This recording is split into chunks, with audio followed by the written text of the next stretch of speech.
Hello viewers, welcome to SRK Studio. I hope you're doing well. In this video, we are going to learn about the Lisp. That will speak command in AutoCAD. So let's get started. The Lisp link is given in the description. You can easily download from there. But first, we need to learn that how can we use this Lisp. So let's get started.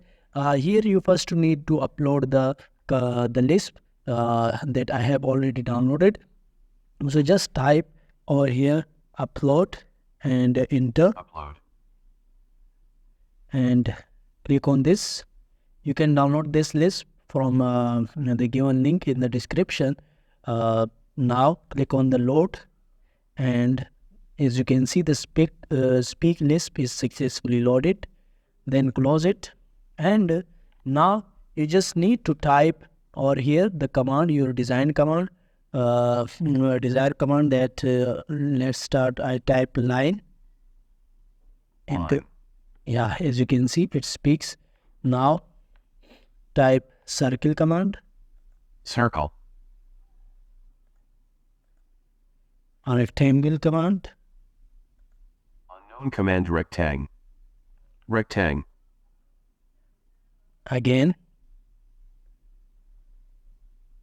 Rectang. a polyline. Ply.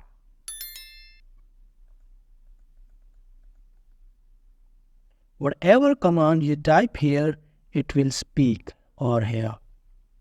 So let's type commands extend. Extend. Let's type another command that is spline. Line.